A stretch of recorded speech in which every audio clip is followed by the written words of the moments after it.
수줍겠어 내가 널 더 많이 사랑해 이렇게 사랑이 떠나간다. 다 외웠다. 사랑해요.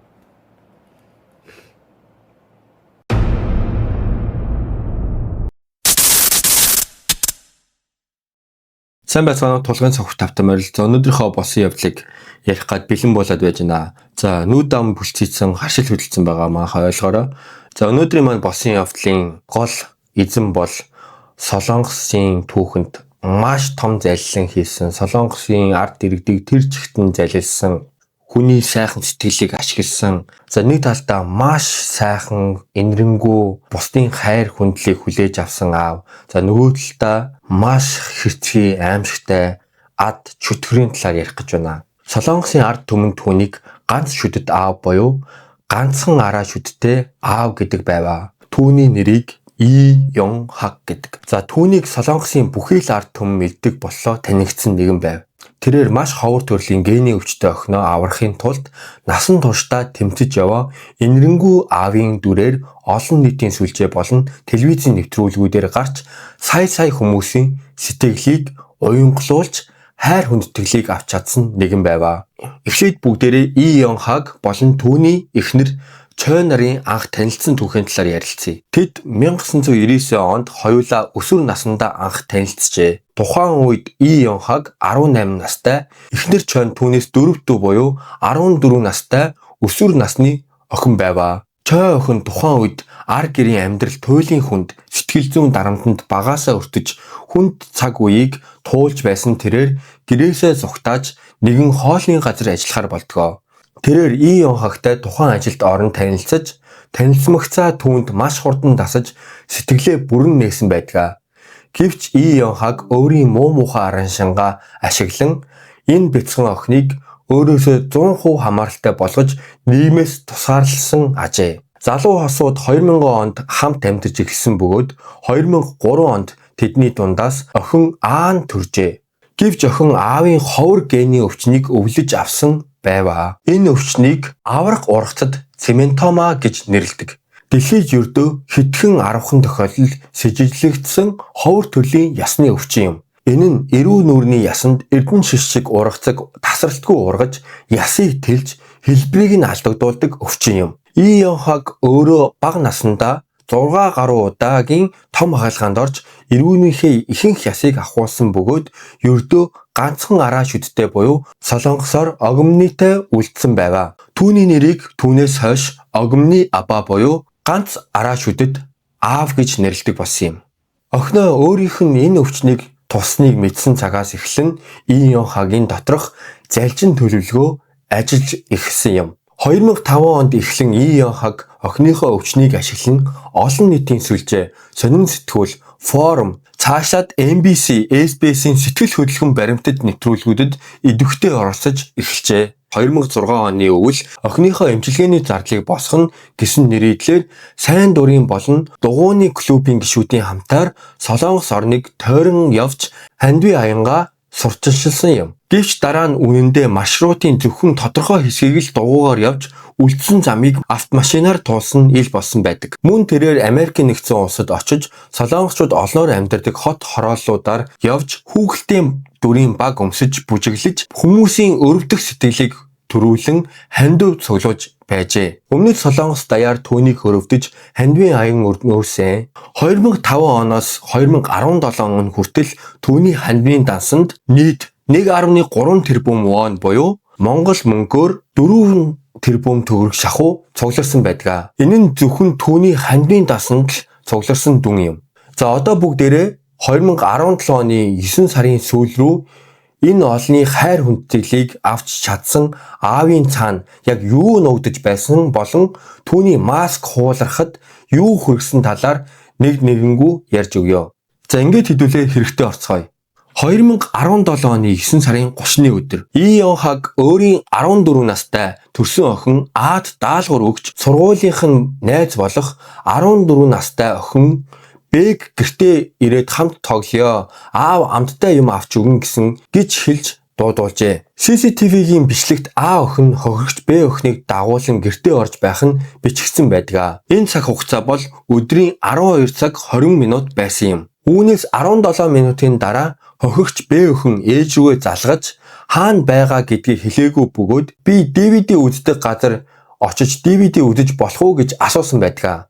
За яагаад ээждээ хаана байгаа гэдгийг хэлээгүй вэ гэхлээр энэ хохирогч охины ээж нь А охинтой найзлуулахыг уулзахыг ернэ гэж хориглож исэн байгаа. За тухайн өдөр болохоор Б охин би А охинтой уулзаад А охины гэрт очиж болох уу гэж асуухад Б охины ээж нь болохоор за ерөөсөө тэнд очиж болохгүй, тэдний гэрт очиж болохгүй, уулзаж болохгүй шүү гэж сануулсан байгаа. За ингээд хохирогч Б охины утас түүнээс хойш унтарч ярих боломжгүй болж эхэлдэг. Хохирогч охин Б найз болох Агийн гэрт орж ирэхэд аав Ийнхаг болон түүний охин хоёр түүнд ундаа уу гэж өгдгөө. Охин Б ундааг ууснаас хэдхэн минутын дараа ухаан балгад нь нойрсон байна. Үүнээс 3 цагийн дараа буюу өдрийн 3 цаг 39 минутанд А охин өөрийн найзаа Аавтайгаа хоёулангийн гэртээ үлдээн өөр нэгэн найзтайгаа уулзахаар явсан нь тогтоогддог.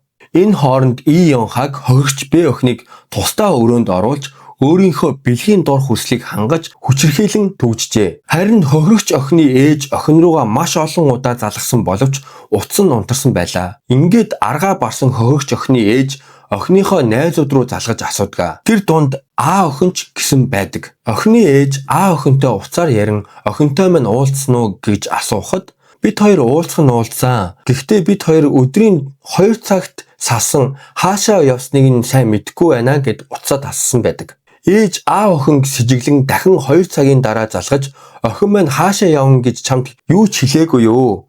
Гэхэд өөр нэгэн найзтайгаа уулзна гэсэн би тэрнээс өөр юм мэдэхгүй байна гэж худал хэлсэн байдаг. Өмнө хэлж байсанчлан Б охины ээж А охинтой уулзаж болохгүй шүү гэж охиндоо сануулсан байтал Б охин А охинтой уулзаад тэдний гэрлүнгээ явсан байгаамаа. За тэгээд ээж нь мэдээж сэжиглээд эдний тал одоо очсон байж магадгүй маш их сэжиглсэн. За тэгээд 2 удаа залгахад А охин Б охины ээжэд худал хэлсэн байгаа. За энэ үед Б охинд нойрсуулах ийм хүчтэй нөлөөлсөний улмаас нам унтаж байсан байжээ. Харин охины ээж аав хоёр оройн 11 цаг 20 минутанд цагдаагийн хэлцэд ирж охиноо алга босон талаар мэдээлсэн байдаг. Гэтэл цагдаагийнхан дөрвтөө хөдлөөгүй ба түүний маргааш юу ч хийгээгүй байлаа. Хохирогч Б охин 10 сарын 1-ний өдөр 12 цаг 30 минутанд нойрноосоо сэрж юу болсныг бүгдийг ойлгон ухамсарлан айж сандран ойрлоход Ийнхаг охины толгойд уу дуглан амьсгалыг богдуулж амьд нь хүрсэн. За Ийнхаг ухаангүй байгаа охиныг 24 цагийн турш байнгын мансууруулсан байдалд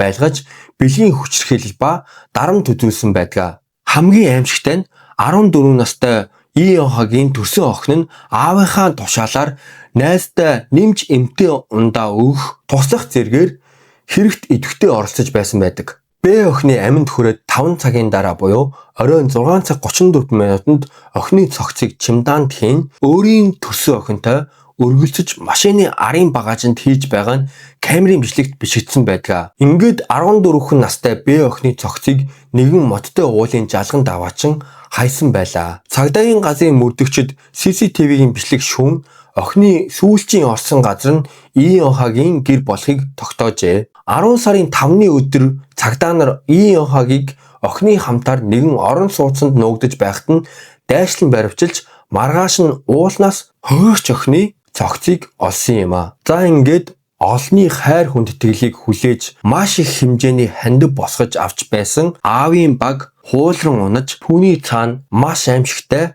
бүр хүний санаанд оромгүй ёс бус үйлслүүд нэг нэгээр илэрч гарч ирдэг. За энэ Ийнхаг гэд А бол Солонгос даяар маш алдартай болоод охиныхоо эмчилгээний зардлыг одоо цуглуулгаад ингээд маш их хичээж байгаа хүний дүрээр олон нийтэд танигдсан байдаг. За тэгээд ийм аимшигтай хүн амны гэмтэргээр цагдаад баригдаад аимшигт маск хуулран унсан байгаа. За тэгээд энэ бүхний цаана та бүхэндээ яг юу байсан, яг ямар зүйл байсныг нэгэнгүй ярьж өгье. Дахин хэлэхэд Ийнхаг нь та бүхний санснаас илүү их олонний дэмжлэгийг авсан нэгэн юм. Тэр охиныхоо эмчилгээний мөнгийг олох хэрэгтэй байна гэж олон нэвтрүүлгээр орж хандив босгоо зогсохгүй түүнд олон нийтийн дэмжлэгээр шарсан дахианы бизнесийг хүртэл бий болгож өгсөн юм а. Тэр байнга л нэвтрүүлгээр гарч охинд минь туслаач хэмээн том нулимс гарган уйлж хандив өгөхийг хүсдэг байлаа. Гэтэл яагаад өөрийн охинтой адил насны охин хүчрхийлж авсан юм бол цагдаа нар Ийн хагийг баривчилсны дараа түүнийг таних мэддэг хүмүүс болон гар утас, компьютер, олон нийтийн сүлжээний хаяг болон санхүүгийн баримтуудыг нэгэнгүү шүүн шалгаж эхэлсэн юм а. Энэ үед энэрэнгүү аавын ард нуугдж байсан хамгийн жигшүүртэй бөгөөд аимшиггүй нууцуд цоврон ил гарч эхэлсэн юм. Түүний олон нийтийн дэмжлэгээр байгуулсан гих шарсан дахианы газар цагийн ажил хийж байсан эмэгтэйгийн ярьснаар Ийн хаг гаж донтой юм байнга ярьдаг байсан. Дахианы гоё илж таалснаа эмэгтэй хүний бэлэг хэрэгтэндээ адилхан байгаа биз дээ гэж над руу юу ч болоогүй юм шиг ярьж байсан. Ийн хаг тухайн шарсан дахианы бизнесээ сайжруулъя, ашиг олъё, орлого олъё гэж огт боддгүй байсан. Тийм ч учраас жил хүрэхгүй хугацаанд дампуурсан гэсэн байдгаа. Харин түүний дунд ангийн анги удирдсан багш болон найзууд Ийн хагийг маш бусрамг зүйл хийж ярьж явдаг маш муу хүүхэд байсан гэж ярьсан байлаа. Ийн хаг бол маш баян айлын хүү байсан бөгөөд түүнийг ахлах анги төгсгөт нь ээж аав нь салж түүнд өгөх мөнгөн зогссноор янз бүрийн аргаар мөнгө олж нарийн шоу цэнгэн хийдэг нэгэн болжээ. Харин түүний дансны мэдээлэл болон хандваас олсон мөнгийг цагдаа нар шалгаж үзэхэд зөвхөн хандвын дансаар л 1.3 тэрбум воныг цуглуулсан ба түүнийхээ ердөө 10% хүрэхгүй мөнгийг охиныхоо эмчилгээнд зарцуулсан байдаг. Тэгэхээр манайхан бодохоор бүр үнэхээр аимшигтай байна сте. Охиныхоо эмчилгээний хандваар 1.3 тэрбум воныг цуглуулсан мөртлөө охиныхоо эмчилгээнд 10 хүрэхгүй хувийг зарцуулсан байгаа байхгүй юу? Тэгсэн мөртлөө олон нийтэд яа стам миний охин зовж ийн зүдэрж ийн би охиныхоо одоо эмчилгээний мөнгийг олох шаардлагатай байна, байнгын хагалгаа хийх шаардлагатай байна гэл. Ингээд маш их нэвтрүүлгээр орж маш их хандив цуглуулсан байгаамаа. За ингээд охиныхоо эмчилгээнд 1.3 тэрбум воноос зөвхөн 10 гарахгүй хувийг зарцуулсан байж үлдсэн мөнгийг яг юунд зарцуулсан юм бол энийг та бүхэндээ ярьж өгье. За Ийн хаг нь өөрийн бие дээр бүхэлд нь маш өнтэй шивээс хийлгсэн байдаг. Мөн түүгээр зогсохгүй эхнэрээ бүтэн биеийн шивээс хийлэг гэж хүчээр хийлгсэн тогтоогддог. Шивээсээр ч үл тогтохгүй тэрээр эхнэртээ хүчээр хөх томруулах хагалгаа хийлгсэн байсан. Ингэж хүчээр хийлгсэн бас нэгэн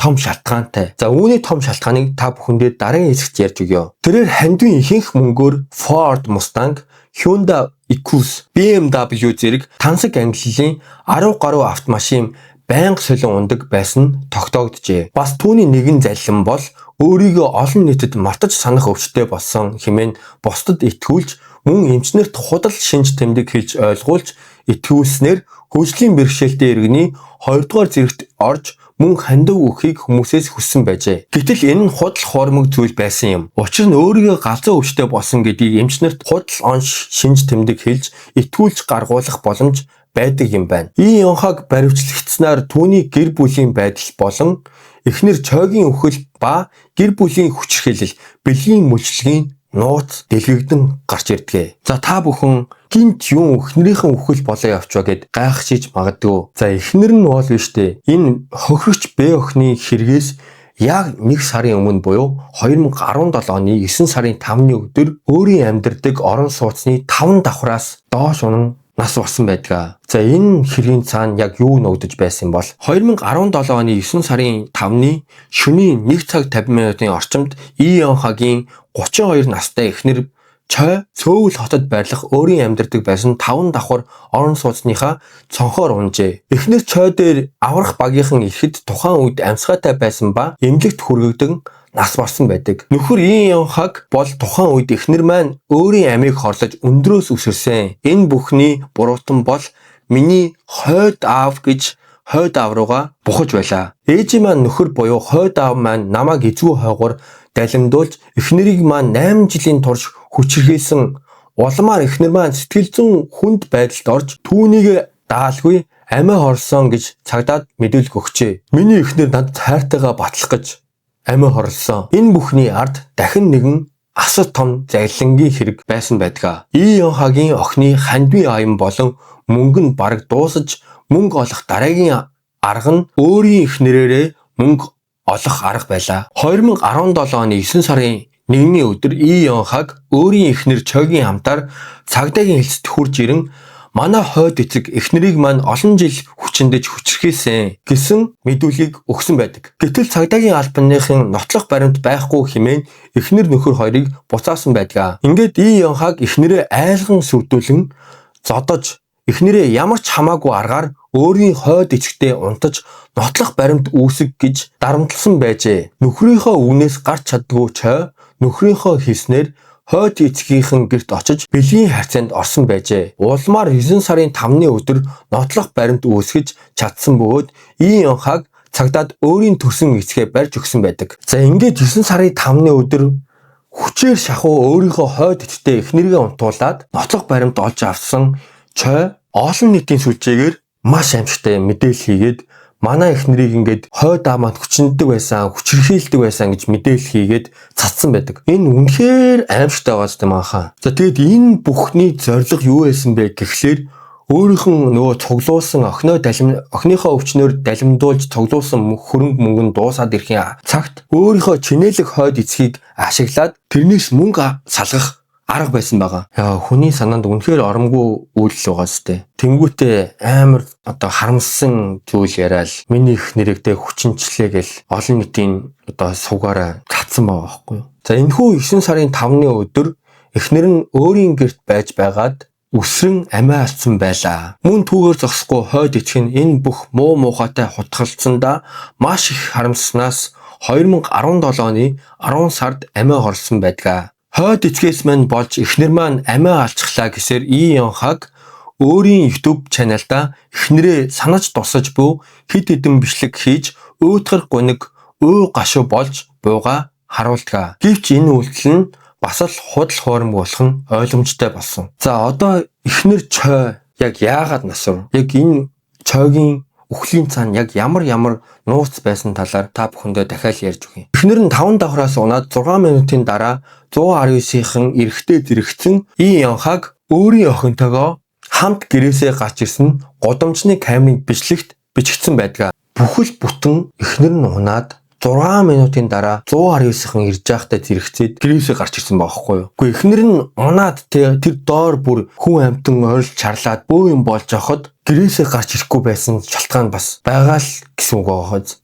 Энэ бол эхний сэжигтэй үйлдэл. За хоёр дахь сэжигтэй үйлдэл бол эхнэр нь үхэл амьдралын заг дээр байхад 119-ийн хэмэл амьсгаа анхан шатны тусламж үзүүлж байх үед нөхөр нь ямар ч айж сандарсан уйлж мэгсэн зүйлгүй хэн нэгэнтэй уцаар ярьсаар л байх ба эхнэрийг нь эмнэлэг рүү яаралтай авч явхад хамт явуулгүй үлджээ. За мөрдөгчд нөхрөөс мэдүүлэг авахд эхнэртэйгээ тэр өдөр муудалцсан. Тэгээд эхнэр маань 0 орсон. 0-ийн цонхоор унаж амиа хорлсон гэх мэдүүлгийг өгсөн байдаг. Харин талигаач Б охины үхлийн дараагаар мөрдлөгийг дахин явуулж үзэхэд түүний эхнэр 0-ийн цонхоор биш жижиг өрөөний цонхоор унаж нарс барсан байхыг олж тогтоогджээ. Учир нь талигаач эхнэрийн унаж нарс барсан газар нь 0-ийн цонхны харалтай бус жижиг өрөөний цонхны харалтай унаж нарс барсан юм. 0 болон жижиг өрөөний цонхны хоорондын зай 2 м.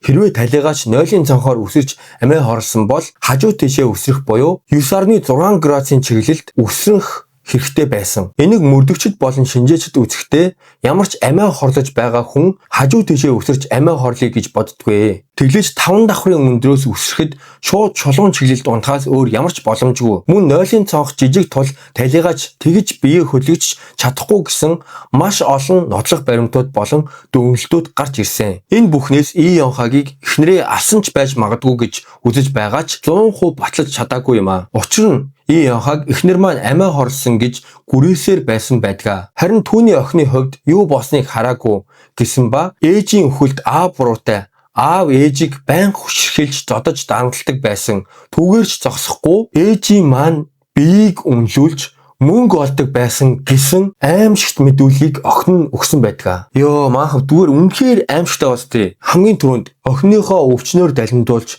хэдэн тэрбум воныг цуглуулсан. За тэр цуглуулсан мөнгөөр нь те өөртөө баахан шивээсгээд автомашин худалдаж аваа, те Ford Mustang, BMW худалдаж аваад. За тэгээд өрн таран хийсэн. За түүгээр зогсохгүй охиныхоо найзыг дуужиж авчираад хүчнээд тэгээд алчсан. Энэ хүнээс гарах үйлдэл мөн үү?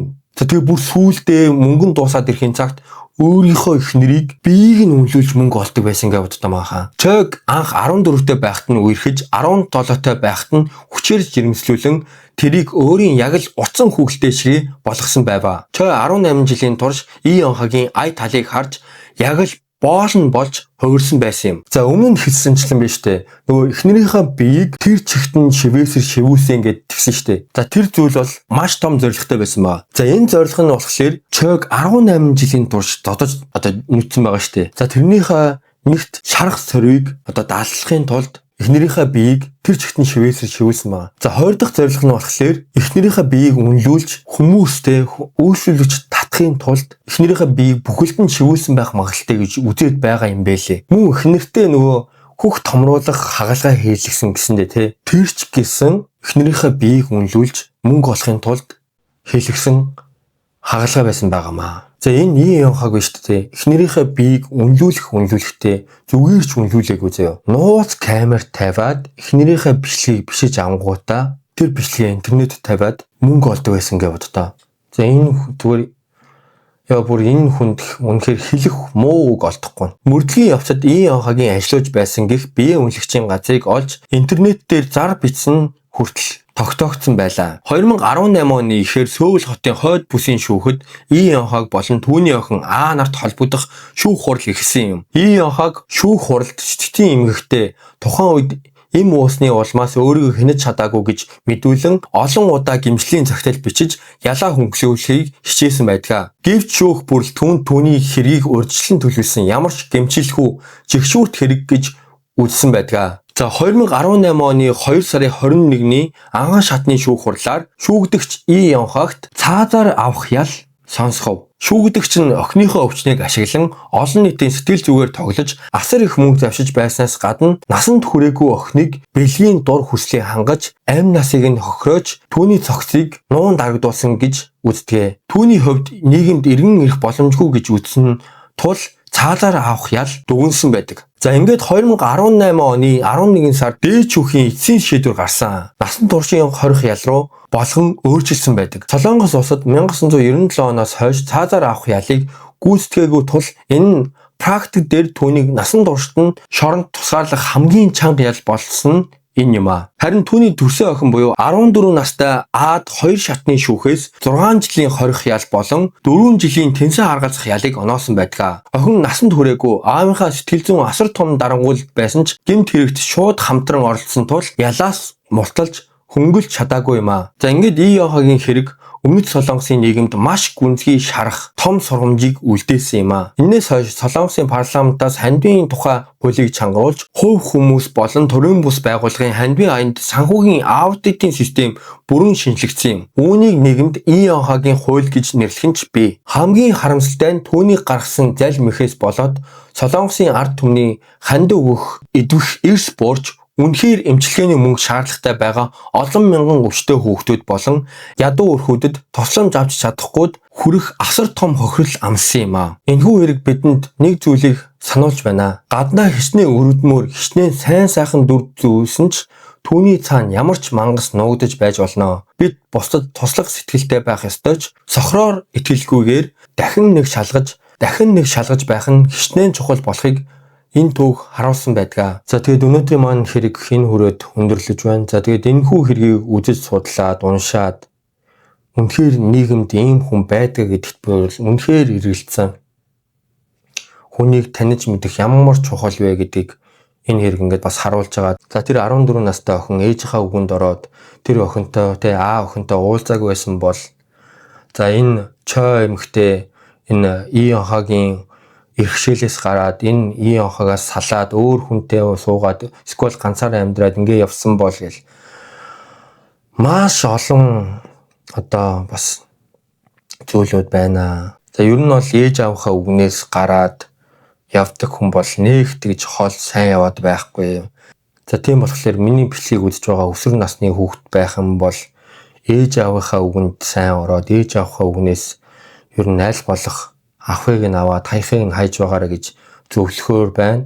Яг чиний төлөө чамайг сайн сайхан явахыг цорын ганц бүр чин сэтгэлээсээ бодож явж чиний төлөө зүтгэж идэг хүн бол чиний ээж аав нар байд юм шүү гэдгийг одоо дүүнэртэй хэлхийц байна. Тэгээд ээж авахаа үгэнд манайхан сайн орж байгаараа ээж авахаа ачиг хариулах гэж хичээгээрэй. Энэ хэргийн талаар манайха комент бичээрэй. Миний бичлэгийг үздэг та бүхэндээ маш их баярлалаа. Тэгээд лайк дараарай, комент бичээрэй, subscribe дараад өгөөрэй. За тэгээд дараагийнхаа дугаараараа уулзцгаая.